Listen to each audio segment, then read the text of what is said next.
Narito ang mga pinakamainit na balita ngayong tanghali. 3 katao, patay, 7 sugatan. Matapos sararuhin ng 18-wheeler truck ang 5 sasakyan sa Quezon City. Dating Negros Oriental Congressman Arnie Teves, ide-deport na pabalik ng Pilipinas matapos ang 2 taon. Banta sa national security ayon sa Timor-Leste. Revised plan para mapababa ang presyo ng karneng baboy, tinatrabaho ng Department of Agriculture, muling magtatakda ng maximum SRP.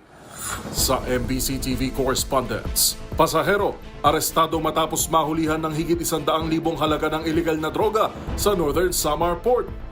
Sa MBC TV Sports, Alex Ayala nakuha ang unang panalo sa Grand Slam sa women's doubles ng French Open. At sa showbiz pattern, Filipino singer at songwriter na si Maki may paalala kasunod ng biglang pag-akyat ng isang fan sa stage sa gitna ng kanyang performance.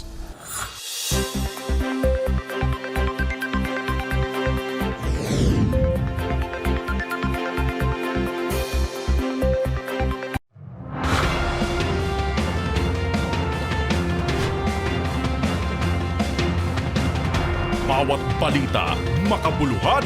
Bawat kwento, makapangyarihan. Boses ng Pilipino para sa Pilipino. Live mula sa MBC TV Studio.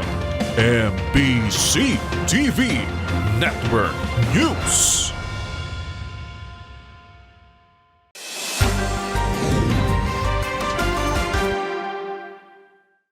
Pilipinas, una sa ating mga balita. Patay ang 3 katao habang 7 naman ang sugatan sa pag-araro ng isang 18-wheeler truck sa 5 sasakyan kagabi sa Batasan Hills, Quezon City. Iniimbestigahan na rin ng Land Transportation, Franchising and Regulatory Board o LTFRB kung may prangkisa ang naturang truck. Una sa balitang yan, si Val Gonzales. Nakikipag-ugnayan na ngayon ang Land Transportation, Franchising and Regulatory Board sa QCPD Traffic Sector 5 para alamin ang detalye ng malagim na aksidente sa Batasan Hills, Quezon City kagabi. Ayon kay LTFRB spokesperson na Tori Ariel Inton, nais mabatid ng ahensya kung mayroong existing franchise ang 18-wheeler truck na may plakang Juliet Alpha Golf 8962. Ito ay para ma-issuehan agad ng show cause order at pagpapaliwanagi ng may-ari at maging ang driver ng nabanggit na sasakyan. Kapag itong truck na ito ay truck for hire, dapat may prangkisa ito at mag-issue po ang LTFRB board sa pamumuno ni Atty. Jojo Guadis ng show cause order. At kung sakaling naman sa kanilang pananaw ay kailangan preventively suspend yung truck at anumang pong mga truck pa na paloob sa prangkisa ay maaaring gawin po ng tao. Sa ngayon ay humihingi ng paumanhin sa kaanak ng mga namatay ang truck driver na si Erwel Domingo. Aminado si Domingo na hindi niya nakontrol ang manibela dahil hindi na raw ito kumakagat. Hindi ko naman din po gustong mangyari nga po eh. Kaya wala rin po may gusto talaga ng magkagano. So, isa na ka ng pasensya sa nangyari. Hindi naman dito talaga gusto yun. Sana mapatawad nila ako sa mga nangyari. Galing ng Pierre at patungo ng Marikina City ang sasakyan na may kargang mga construction materials nang mangyaring aksidente. Sa investigasyon ni Police Senior Master Sergeant Christopher Israel ng QCPD Traffic Sector 5. 3 ang patay habang 7 nasugatan sa aksidente kasama ng pahinante nito na nasa Bautista Maclang Hospital at East Avenue Medical Center. Para sa MBC TV Network News, ako si Val Gonzales, DZRH, una sa Pilipinas, una sa Pilipino.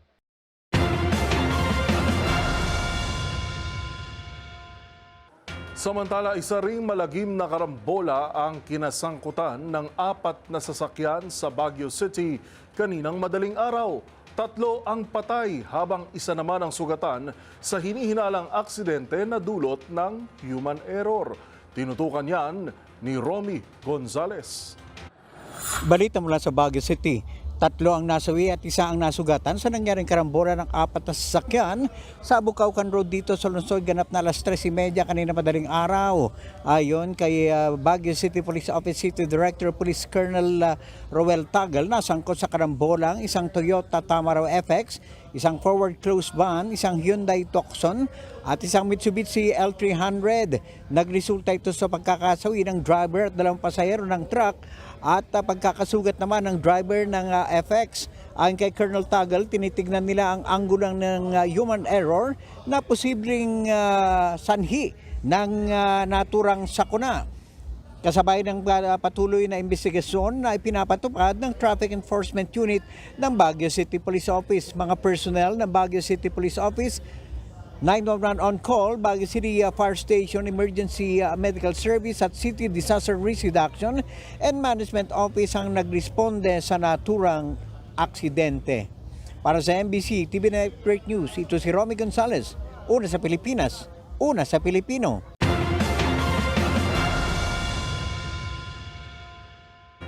Sa iba pang mga balita, matapos ang 2 taong pagtatago sa batas sa Timor-Leste o sa Pilipinas, nakatakdang i-deport pabalik ng Pilipinas si dating Negros Oriental Congressman Arnulfo Arnie Teves.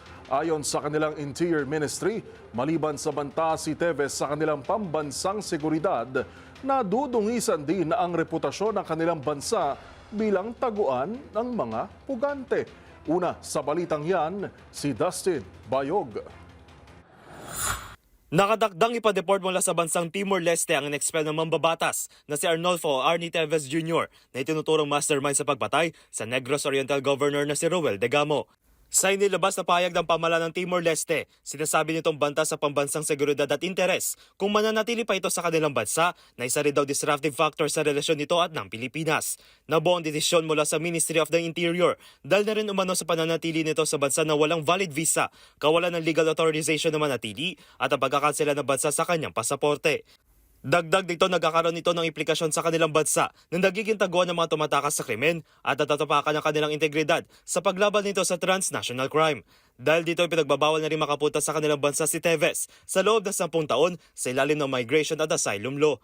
Nahaharap sa kasong murder, frustrated at attempted murder si Teves na nangyari sa pagitan ng 2019 hanggang 2023 kung saan hindi umano siyang tinuturong nasa likod sa pagpatay kay Negros Oriental Governor Roel Degamo at ng 9 na iba pang katao. Sa panayam sa DZRH, nagayag naman na reaksyon sa planong pag-deport kay Teves ang asawa ni Governor Degamo na si Negros Oriental Congresswoman-elect si Janice Degamo. Meron ba tayong dungeon dito? Doon siya dapat eh. Talagang yun naman sanang a taste of how it feels doon sa mga ginawa niya. Yun bang after being there, magiging remorseful siya sa mga nagawa niya, magiging regretful siya sa mga ginawa niya. Yung ganung prison dapat, hindi yung buhay mayaman sa loob ng jail. And that is what we want to really happen. Samantala, bobo naman ng Department of Justice o DOJ ng Joint Team na sila mangunguna sa pakikipagtulungan sa Timor-Leste government para sa isasagawang deportation kay Teves. Para sa MBC TV Network News, ito si Dustin Bayog ng DZRH TV. Una sa Pilipinas, una sa Pilipino.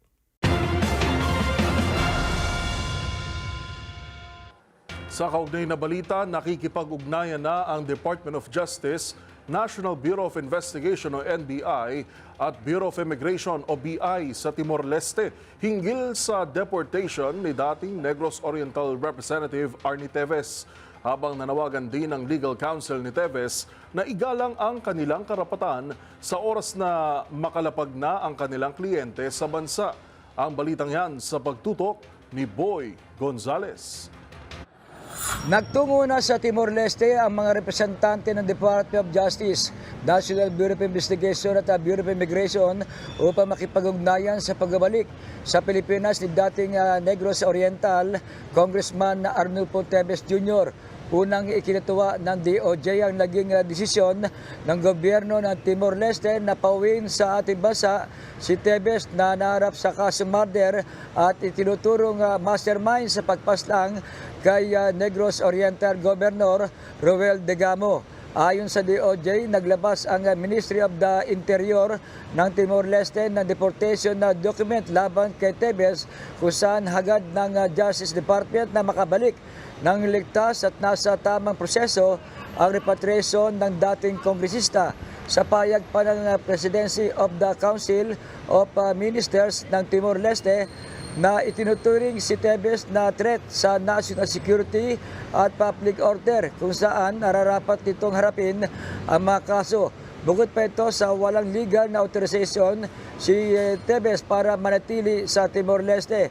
Kabilang pa sa naging administrative deportation decision ay ang pagpataw kay Tevez ng 10 taong ban sa pagbalik sa Timor-Leste batay sa ilalim ng domestic laws on immigration and asylum ng nabanggit na bansa. Samantala, sinabi naman ng legal counsel ni Tevez na si Atty. Ferdinand Topacio, nagtungo na rin sila sa DOJ, BI at NBI upang hingin ang eksaktong oras at lugar ng pagdating ng kanilang kliyente.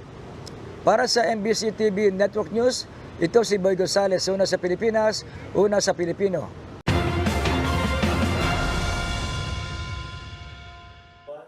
Samantala, tinututukan na ng Agriculture Department ang kanilang revised plan para mapababa ang presyo ng karneng baboy.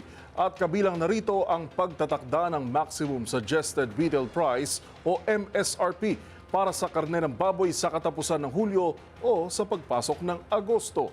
Ang mga pinakahuling detalye tinutukan live ni Giselle Ricafort. Giselle. Yuel, muling magtatakda ang Agriculture Department ng MSRP sa karne ng baboy sa dulo ng Hulyo o unang linggo ng Agosto para mapagkalma ang presyuhan. Sa ambush interview sa Muntinlupa City, sinabi ni Agriculture Secretary Francisco Chu Laurel na itatagda ang 380 kada kilong MSRP sa liempo habang 340 o 350 kada kilo sa pigi at kasim upang magkaroon daw ng gabay yung mga retailers. Tinapasa na raw nila yung rebisadong plano upang tuluyan ang maibaba ang presyuhan sa mga lokal na pamilihan. Sa ilalim ng plano, sinabi ng kalihim na direkta ng bibili yung Food Terminal Incorporated ng baboy doon sa mga farms. Sila na rin daw yung magkakatay at magde-deliver sa mga retailers. Babawasan na rin daw nila yung mga middleman batay sa kautusan naman ni Pangulong Bongbong Marcos. Bukas din yung Agriculture Department na mag-angkat ng karne ng baboy kung kinakailangan upang tuluyan ng mapababa yung presyo sa lokal na merkado. Pakinggan natin yung bahagi ng panayam sa DA Secretary. I-reinstate yun definitely. Dahil dapat may guide ang mga consumers para pag pumunta sila sa mga nagbebenta sa retail. Siyempre, sisingilin nila yung mga retailer na, oy, saan, sabi na dapat MSRP nyo, ganito diba? So, importante meron. Give to our minimum wage, some of our minimum wage earners, from Independence Day. So, yun ang napili namin na date. At sa ngayon, nasa listahan ng DOLE is mga 120,000 workers ang nakalista sa kanila sa ngayon. Of course, these workers are part of organizations or companies na willing to join the pilot test. But of course, itong ginagawa natin ngayon, hindi naman ibig sabihin limitado doon. Ito si Giselle Ricafort para sa DZRH na sa Pilipino o sa Pilipino. Maraming salamat, Giselle Ricafort.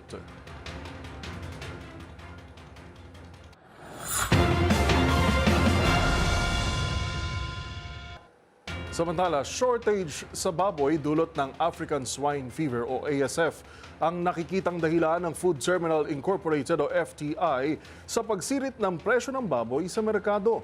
Mula 2019, nangalahati agad ang populasyon ng baboy mula sa 16 na milyon hanggang sa puntong mas mahal na ito sa presyo ng baka. Narito ang ulat ni Kyle Bulyas. Kabilang sa tinitignang dahilan kung bakit mataas ang presyo ngayon ng karne ng baboy sa mga pamilihan ay ang shortage sa supply nito. Sa pag-iikot ng DZRH News sa Pasig Mega Market, naglalaro na sa 300 hanggang sa halos 500 piso ang kada kilo ng baboy, dahilan para maging matumal na ang bentahan nito. Sa monitoring naman ng Food Terminal Incorporated sa presyohan ng baboy sa Cagayan, umaabot din hanggang sa 440 pesos ang kada kilo nito, mas mahal pa sa presyo ng baka. Ayon kay FTI President Joseph Rudolph Lo, mula nang dumami ang kaso ng African swine fever sa bansa, lubha itong nakaapekto sa supply ng baboy. Noon aniyang 2019, umaabot sa 16 million ang populasyon ng baboy, pero sa kasalukuyan ay nasa 8 milyon na lamang ito. Ito rin aniyang dahilan ng pag-aalis ng maximum suggested retail price dito ng Department of Agriculture dahil sa pag-aray ng mga stakeholder. Sinubukan ho ng mga commercial farms ho natin na sundan yung MSRP. Kaya nagsabi naman sila, sumunod naman yung iba. Nagsabi naman sila na kung kami pa yung sumunod, kami pa yung nasasaktan, nalulugi dahil yung iba hindi nga daw gumagawa.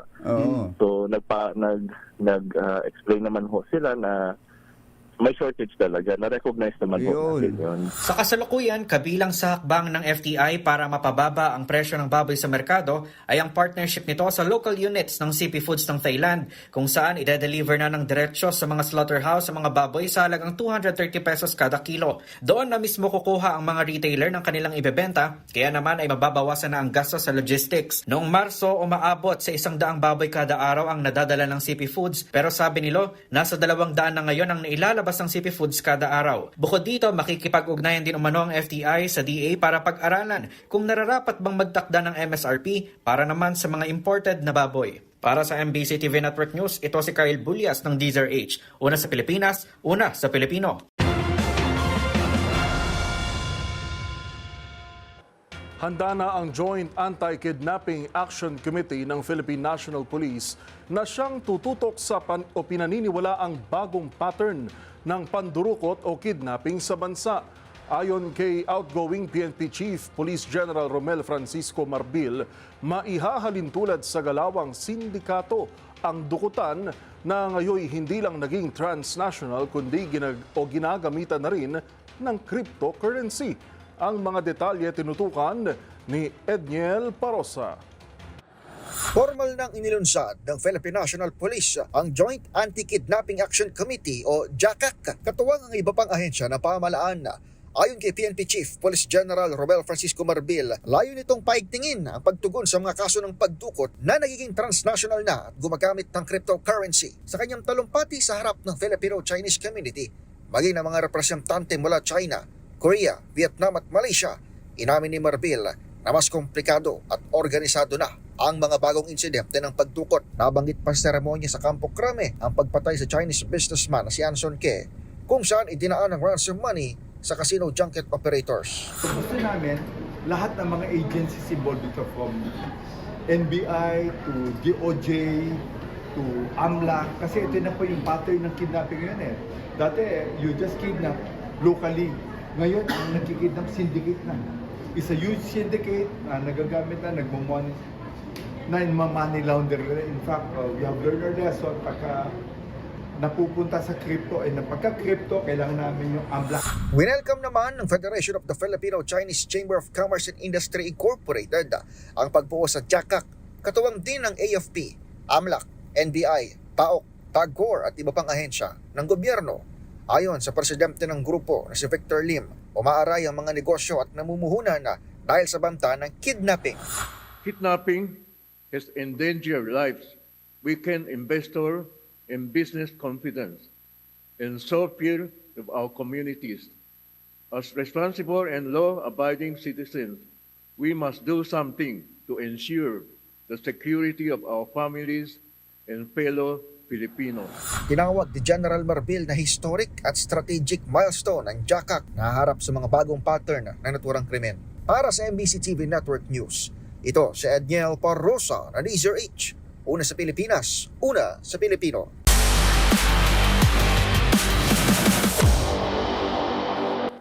Isang makasaysayang tagumpay ang naitala ni tennis star Alex Ayala. Sa kauna-unahang pagkakataon, nagwagi ang young Filipina tennis star sa isang Grand Slam match sa women's doubles ng French Open kasama ang Mexican partner. Ang naging laro, panoorin sa report ni Matchpoint, Millie Borja. Naitala ni Alex Ayala ang kanyang kauna-unahang panalo sa isang Grand Slam match matapos magwagi sa women's doubles ng French Open kasama ang Mexican partner na si Renata Zarazua. Nakalaban na Ayala at Zarazua ang team ng Great Britain na si Emily Appleton at Yvonne Caval-Reimers ng Spain sa isang straight sets win sa unang round. Una sanang makakaharap ng Ayala Zarazua tandem ang mas malakas na pares ni na Marta Kostyuk ng Ukraine at Elena Gabriel Rus ng Romania, semi-finalist sa Australian at French Open, ngunit nag-withdraw ang mga ito sa di sinabing dahilan. Pumalit sa kanila sina Appleton at Caval Reimers na mas mataas pa ang ranking kumpara sa team ni na Ayala. Bago ang torneo, si Ayala ay umangat sa world number 225 sa doubles matapos ang kanyang quarterfinals finish sa WTA 1000 Italian Open kasama ang tennis star na si Coco Gauff. Samantala, si Zarazua ay ranked number 94 at umabot sa Australian Open Women's Double Quarters noong Enero. Sa kabila ng malakas na simula ng kanilang mga kalaban na lumamang ng 4-2 sa unang set, nagawa pa ring bumawi ni Ayala at Zarazua at tuluyang inangkin ng panalo sa loob ng 1 oras at 32 minutes. Ngayong araw, susunod nilang makakasagupa sa ikalawang round ang mas matinding pares na sina Olga Danilovic ng Serbia at Anastasia Potapova ng Russia.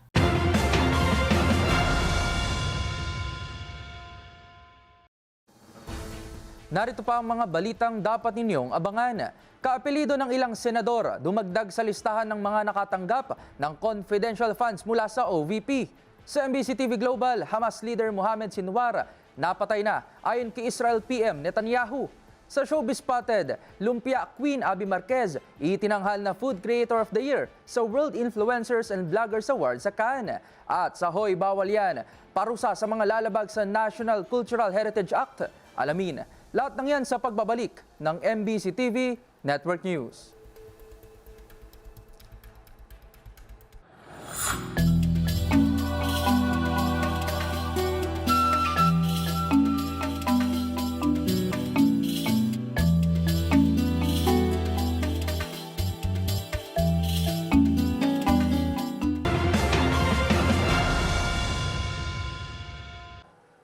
Hindi pa man nare-resolba ang misteryo sa likod ng confidential funds ng Office of the Vice President o OVP.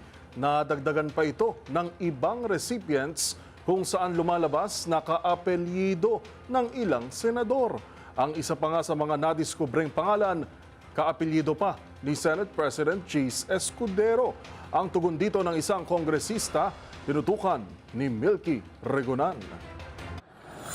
Habang papalapit ang pag-convene ng Senado sa susunod na linggo bilang impeachment court, nadiskubre ngayon ang apelyido ng mga senador, kongresista maging pangalan ng bake shop na nakatanggap umano ng confidential funds ni Vice President Sara Duterte. Ang mga individual na ang apelyido ay hango sa mga senador ay sina Beth Revilla, Janice Marie Revilla, Diane Maple Lapid, John A. Lapid Jr., Clarice Hontiveros, Christine Applegate Estrada at Denise Tanya Escudero na umunoy benepisyaryo ng OVP confidential funds. Ayon kay House Deputy Majority Leader Paulo Ortega V ng La Union, hindi pinalagpas ng tinatawag na budol gang ang Senado. Sabi ni Ortega, ginamit ang mga pangalan at apelyido ng ilang senador patunay kung gaano kagarapalang listahan ng sinasabing beneficiaries ng OVP confidential funds. Pakinggan natin si House Deputy Majority Leader Paulo Ortega V. Literal roster po ng lineup at kapangalan po ng ating mga senador. Meron pong Lapid, meron pong Escudero, meron pong Revilla, meron pong Ontiveros, at meron pong Revilla. At sa kaapelyido naman po ng congressman, meron din pong Solon. So makikita po natin as submitted to the Committee on Good Government na itong mga pangalan na po na to ay na-verify po at ganun pa rin po ang sitwasyon. Wala pong records from the PSA, wala pong marriage, wala pong death, saka wala pong birth certificate. Dagdag pa ni Ortega, kasama na ni Mary Grace Piatos si Connor Adrian Contis, nahango naman sa bake shop. Sa mga mamabatas naman, ginamit ang apelyidong Solon na kinabibilangan na Chris Solon at Paul M. Solon, kapareho ng surname ni Sarangani Representative Steve Chongbian Solon. Matatandaan, sinabi ni dating COA Commissioner Heidi Mendoza, ang paggamit ng alias sa mga government transaction ay hindi nangangahulugan na exempted ang ahensya sa transparency requirements. Sa mahiring ng Kamara, nilinaw ni Mendoza, dapat ang mga individual ay traceable o matutukoy dahil kung hindi nag-e-exist sa mga ito, malinaw ito'y red flag ng katiwalian. Para sa MBC TV Network News, ako si Mil Gregunan, una sa Pilipinas, una sa Pilipino.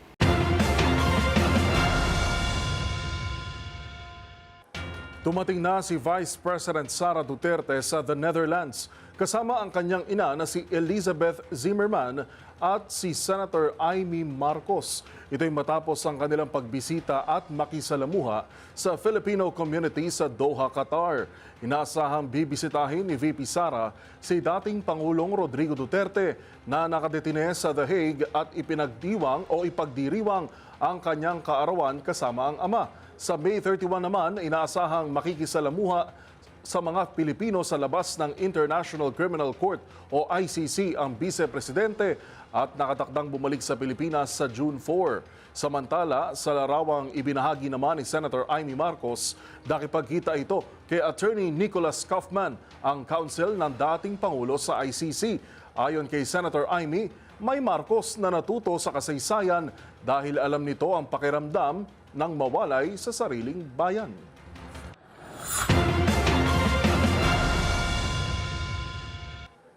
Hanggang June 11 na lang ang itinakdang deadline ng pagsusumite ng Statements of Contributions and Expenditures o SOSE para sa lahat ng kumandidato, nanalo man o natalo noong desisyon 2025. Mahigpit na paalala ng Commission on Elections, hindi makakaupo sa opisina ang kandidatong hindi nagpasa kahit pa ito ay nanalo sa halalan. Una sa balitang yan, si Wina Hesoro. Hindi na i-extend ng Commission on Elections ang pagsusumite ng Statement of Contributions and Expenditures para sa mga nanalo at natalong kandidato sa katatapos lamang na May 12 elections.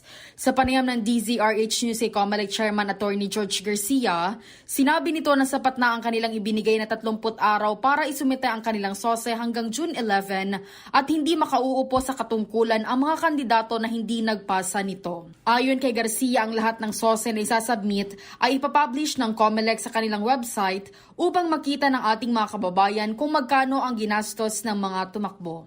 Apo, yung pong SOSE, yan po yung Statement of Contributions and Expenditures. Sino nagbigay? Anong pinagkagastusan? May natira ba? Nagbayad ba ng income tax? Et cetera. Yan po yung kailangan ma-file nila 30 araw pagkatapos ng halalan. So more or less po, June 11, kinakailangan nakapag-submit na sila ng kanilang SOSE. At kapag hindi po sila nag-submit ng SOSE, pwede po sila mag-administrative fine. Kung sumobra naman po yung gastos na nakalagay nila doon, kakasuhan po sila ng perjury. At the same time, kakasuhan din po sila ng violation ng SOSE law natin. At kung ito'y pangalawang beses na po nila sa Raymond Sister L, na hindi po sila nagsasubmit ng kanilang SOSE, ay sila po'y magiging perpetually disqualified to hold public office. Ibig sabihin, hindi pa makakapanungkulan kahit sa isang elected position or kahit sa isang appointed position. Paliwanag ni Garcia, kinakailangan magsumite ng SOSE ang mga nanalo, natalo at maging ang mga nag-withdraw ng kanilang kandidatura pagkatapos ng Feb 11 kung saan sila ay kandidato na. At kahit po Sir Raymond nag-withdraw ng kanilang kandidatura after maging kandidato. Take note, pagkatapos po ng February 11, kandidato na sila. At kung nag-withdraw po sila dyan, after February 11 bilang national candidate, o kaya naman after March 28 sa local candidates, kinakailangan pa rin sila mag-submit na Statement of Contributions and Expenditures sapagkat sila po ay naging kandidato. Samantala, nagbigay ng paalala si Garcia na tanggalin na ang mga campaign materials na hindi pa natanggal ng mga tumakbo noong May 12 elections. Patuloy po yung pagpapadala ng aming pong task force baklas. Hindi po namin tinigilan yan. Bagamat siyempre sa panahon ganito, yung pong mga local governments na ang dapat na responsible, lalo na sa pagpapatanggal. Para sa MBC TV Network News, ito si Winaprel Hasoro ng DZRH. Una sa Pilipinas, una sa Pilipinas.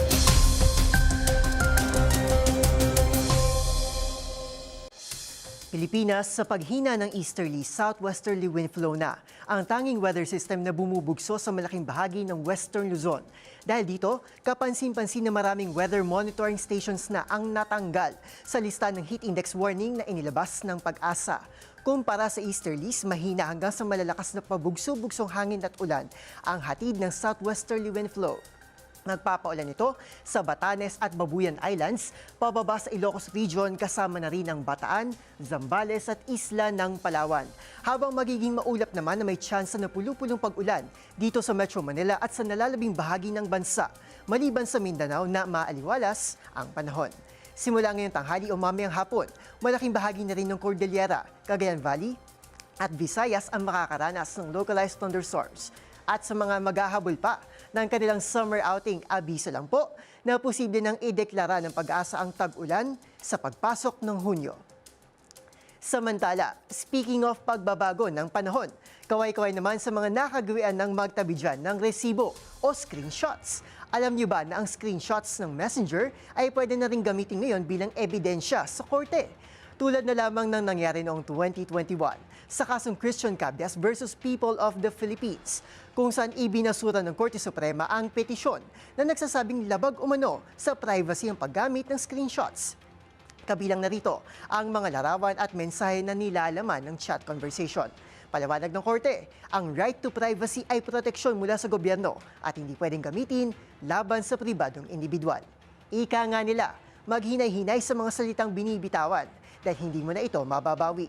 Lalo na sa panahon ngayon kung saan ang bawat chismis at mga bagay na posible mong ikapahamak ay pwede nang mas-screenshot nang hindi mo nalalaman. Para sa MBC TV Network News, ito si Arnold Herrera ng DZRH TV. Una sa Pilipino.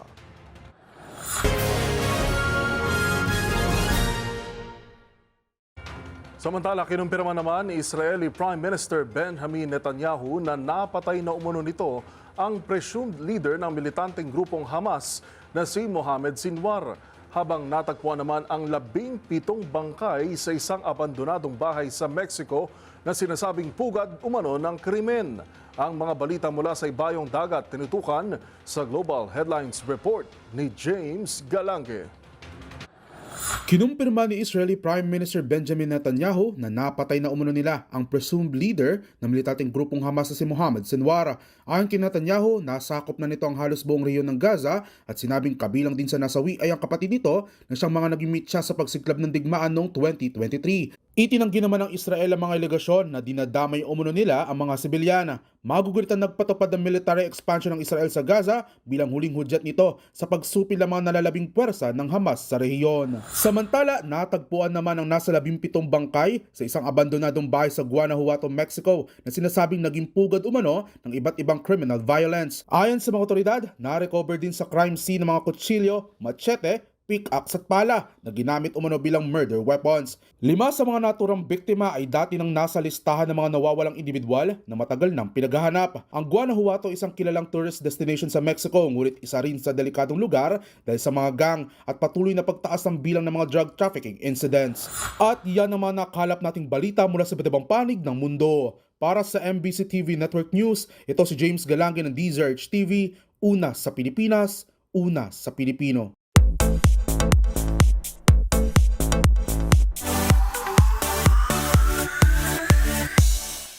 Ibang level na talaga ang binansagang lumpia queen na si Abby Marquez. Sa pagkakataon kasing ito, titulong Food Content Creator of the Year naman ang kanyang nasungkit sa nagdaang World Influencers and Vloggers Awards during the Cannes Film Festival sa France. Narito ang aking showbiz report.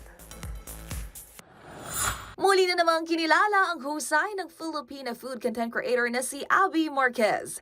Ang binansagang Lumpia Queen itinanghal bilang Food Creator of the Year sa World Influencers and Vloggers Awards sa 2025 Cannes Film Festival sa France.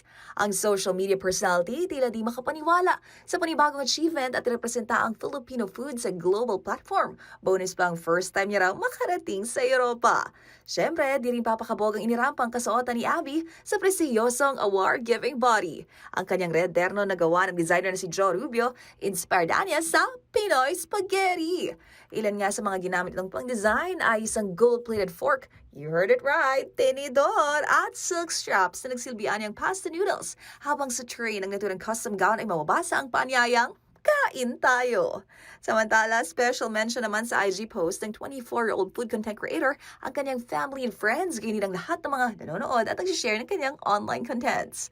Magunita na noong nakaraang taon, kabilang si Abby Marquez sa 30 under 30 ng Forbes, habang last year din gumawa ito ng kasaysayan bilang kauna-unahang Pinoy na nakasungkit ng Webby Awards sa New York.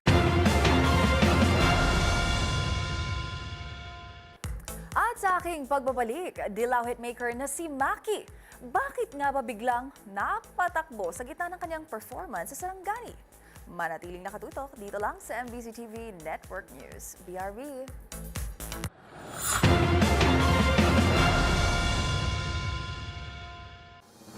Abangan sa aming pagbabalik, lalaking most wanted na aresto sa harap ng puntod ng yumaong kaanak sa isang sementeryo sa Manawag, Pangasinan. Sa MBC TV Sports, Onic PH at Team Falcons aabante sa second round ng MPL Philippines Season 15 Playoffs. At sa Showbiz Spotted, Maki, may paalala kasunod ng biglaang pag-akyat ng isang fan sa stage sa gitna mismo ng kaniyang performance. Yan at marami pang iba dito lang sa MBC TV Network News.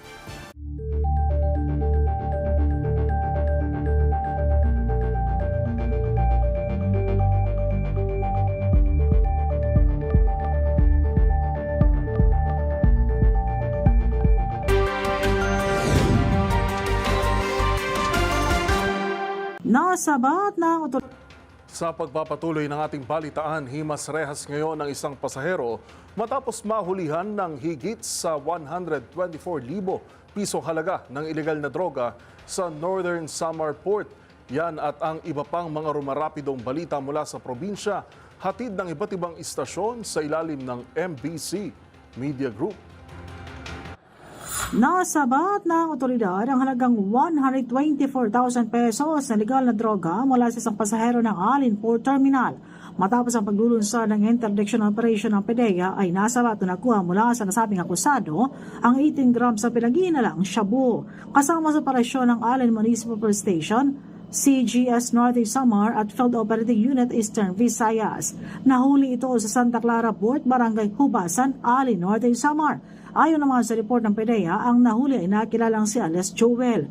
Kasalukuyan na itong nakakulong at harap sa karampatang kaso ng Republic Act 9165 o Comprehensive Dangerous Drugs Act of 2002. Mula sa MBC Network News, Arts 34 Jane Galit Bantayan, una sa Pilipinas, una sa Pilipino. Arestadong 32 anyos na lalaki na top 4 most wanted person regional level, top 5 most wanted person provincial level at top 2 most wanted person municipal level na ilang taon ding nagtatago sa batas. Sa ulat ni Manawag Chief of Police Major Peter Paul Sison, kasama niyang ilang intel operatives nang maaresto nilang suspek sa harapan ng puntod ng kamag-anak niyang yumao sa public cemetery sa Barangay Babasit, Manawag, Pangasinan kahapon ng umaga. Ang pagka-aresto sa suspek ay sabisa ng warrant of arrest na pinalabas ng RTC Dagupan City sa kasong rape with no bail bond recommended. Sa ngayon nasa likod ng Rias na bakal ng Manawag Police Station ang suspek at hinihintay na lamang ng mga autoridad ang ilalabas na commitment order ng korte upang mailipat ang suspek sa BGNP Dagupan City.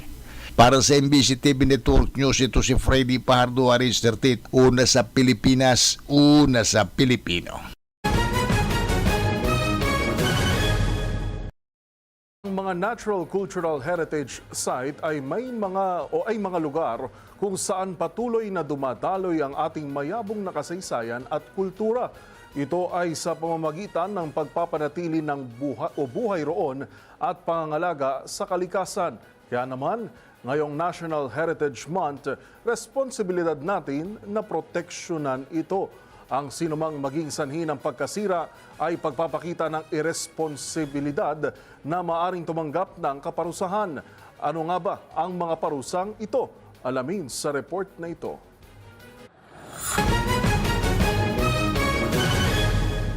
Tanawin o pasyalan lang kung ituring ng iba, pero ang mga National Cultural Heritage Site, kagaya ng Rice Terraces, Calle Crisologo sa Vigan, at iba't ibang lumang simbahan ay mahalagang mga gusali at establishmento.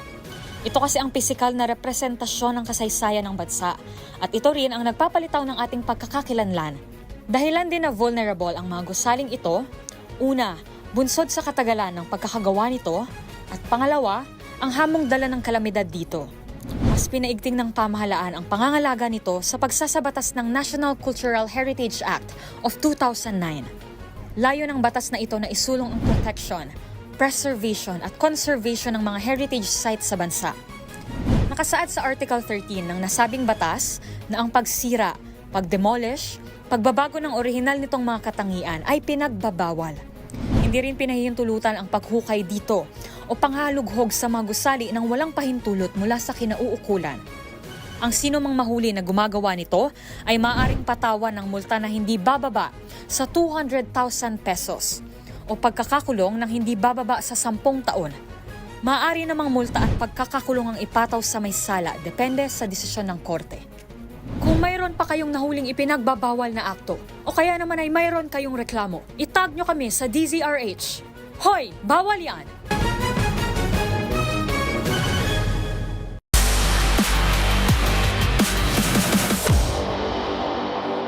Asserting their mastery, hearing more victory. Muling pinamalas ng defending champion na Onyx PH ang kanilang champion caliber game nang muling talunin ng Twisted Minds at makabante sa second round ng playoffs ng MPL Philippines Season 15 habang naging resulta sa laban ng TNC Pro Team at sa Team Falcons dito sa Green Sun Hotel sa Makati City. Alamin sa aking report. Napigilan ng Onyx PH ang santangkang major upset mula sa Twisted Minds nang may persa ng team ang Game 5 sa unang round ng playoffs ng MPL Philippines Season 15. Nakuha ng defending champs at world champion ang unang dalawang game sa bisa ng MVP-like play si King Perez para sa Game 1. Habang naging epektibong performance si Super Prince Ramirez gamit ang hero na si Selena para sa Game 2. Agad nakabuelta ang Twisted Minds na makuha nito ang Game 3 at Game 4 na naging dano pang may dala ang laban sa do or die match. Siguro yung adjustment mga konting disiplina lang. Kasi nung Game 1, Game 2, parang nawalan kami ng disiplina nung lumamang kami. Kaya nung Game 3 to Game 4, nung nagkaroon kami ng lamang, kinakapitalize kagad namin para hindi na kami mapunish ng Onyx. Pagpasok ng Game 5, ipinakita ng Onyx PH ang kanilang malalim na kadanasan nang agad duldukan ng laban sa loob lamang na 12 minuto. Yung Game 5 parang all in all out na eh. Kasi diba Game 5 na, parang win or go home na yun eh. Kumbaga parang ang nasa namin nun, wala na, bahala na to kahit ano mangyari. Hinirang na MVP ng Game 5 ang jungler na si King Kong na nakapagdala ng 4 kills, 4 assists at 1 death. Thought process namin, ayaw namin malaglag, ayaw namin na yung playoffs namin pang day 1 lang. Yun yung thought process namin. Pero sa in-game naman, normal lang naman yung ginawa naming laro. Sadyang naging ahead lang talaga kami sa execution yun. Nag-reset lang kaming lahat. Tapos, parang kalimutan na namin yung 4 games na nangyari. Focus lang sa Game 5. Tapos yun. Dahil dito eliminated ang Twisted Minds at abante naman ang Onyx PH sa second round ng playoffs kung saan makakalaban nito ang last year's final opponent na Aurora Gaming na kasalukuyan na sa number 2 spot ng torneo. Samantala sa ibang laban, nagwagi rin ang Team Falcons kontra sa TNC Pro Team. Nauwi sa back and forth ang laban na makuha ng TNC Pro Team ang Game 4, ngunit pagsapit ang Game 5 ay muling nanayag ang Team Falcons sa bisa ng isang outplay setup ng roamer na si Rogin o Ogwen Unigo. Itinanghal na MVP ng Game 5 ang juggler na si Cal TZ Saison na nagdala ng malinis sa 6 kills, 0 death at 8 assist. Sunod naman nila makakalaban ang kasalukuyan na sa tuktok ng standings na Team Liquid PH. Samantala narito ang schedule at format para sa mga labang dapat abangan sa playoffs ng MPL Philippines Season 15. At yan ang mga latest update dito sa Green Sun Hotel, Makati City. Para sa MBC TV Network News, sa ngalan ni Billy Borja, ako si Dustin Bayog ng DZRH TV. Una sa Pilipinas, una sa Pilipino.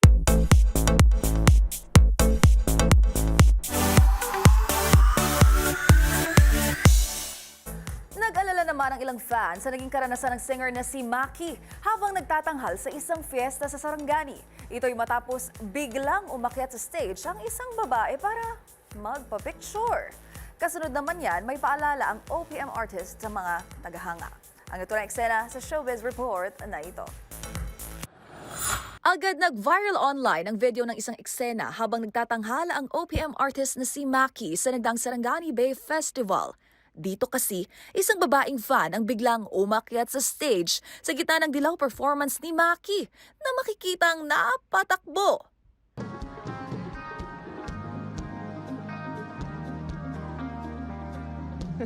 Baba ka ate! Kuya! Hanggang sa, pinagbigyan na lang din ng singer ang request nitong selfie at tumuloy sa pag-awit. Sige na nga. Baka na. Baka na. Di ka naman maluhi. Ngayong nandyan ka na. Marami namang fans ang nabahala sa nangyari at nag-alala sa seguridad ni Maki. Ayon sa isang netizen, paano raw kung may iba pala itong intensyon na posibleng ikapahamak ng singer?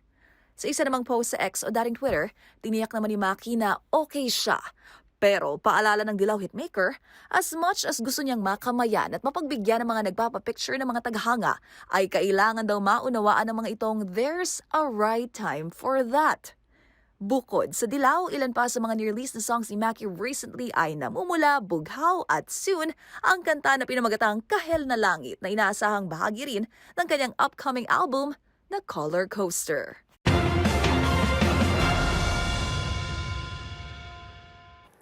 Para sa MBC TV Network News, ito pang Showbiz Angel ng DZRH TV. Una sa Pilipinas, una sa Pilipino. Balik sa'yo, Yuel. Maraming salamat, Showbiz Angel. At iyan ang mga nakalap naming balita ngayong araw ng Huwebes. Sa ngalan po ni Karen Oyong, ito si Yuel Reyes. Magkita-kita tayo muli bukas araw na ng Biyernes para sa mga balitang makabuluhan, mga kwentong makapangyarihan. Hatid ang boses ng Pilipino para sa Pilipino. Ito ang MBC TV Network News. Una sa Pilipinas, una sa Pilipino.